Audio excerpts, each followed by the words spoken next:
चंद्रपूर शहरालगत असलेल्या पडोली चौकामध्ये काल रात्री एक भीषण अपघात झाला। त्याच्यामध्ये कंडक्टरचा मृत्यू झाला आहे आणि 13 प्रवासी जखमी झाले आहे। आपण या ठिकाणी ही परिस्थिती बघू शकतो। याच भागामध्ये मोठा अपघात झाला आहे। फ्लॅशमुळे हा अपघात झाल्याच्या या ठिकाणी बोललं जात आहे, परंतु प्रशासनाने अद्याप कोणतीही कारवाई केली नाही। फ्लॅश अद्याप तशी पडून आहे।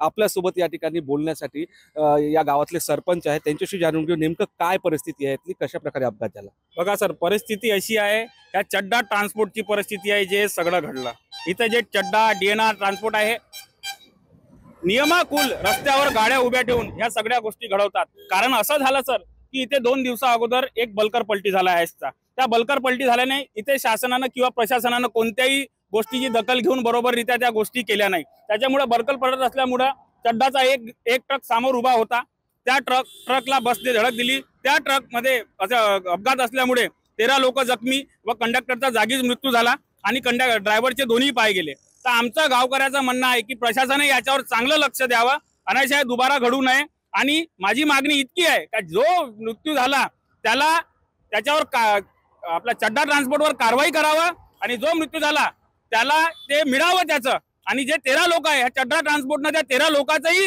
जे काही आहे ते व्यवस्थित करून सगळ्या गोष्टी मार्गी लावाव्या, ही गावकऱ्याची विनंती। अन्यथा गावकरी व सरपंच या नात्याने गावकऱ्या सगळ्याकडून इथं मोठं आंदोलन आम्ही करू 2 दिवसाच्या इशाऱ्यामध्ये। आपण या ग्रामस्थ आहे, या ठिकाणी शाळा महाविद्यालय आहे, इतक्या मोठ्या प्रमाणात या फ्लॅश रस्त्यावर पडून आपण तक्रार केली नाही काही?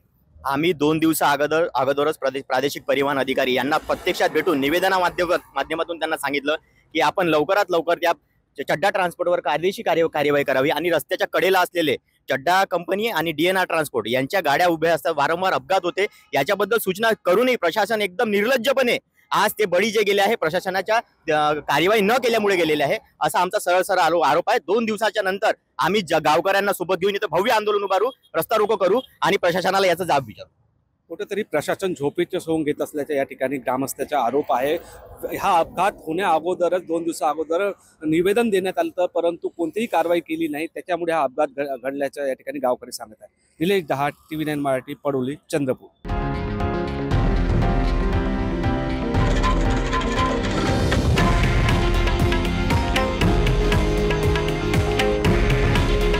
हे आहे देशातील नंबर 1 न्यूज नेटवर्क आणि आपण पाहत आहात TV9 मराठी।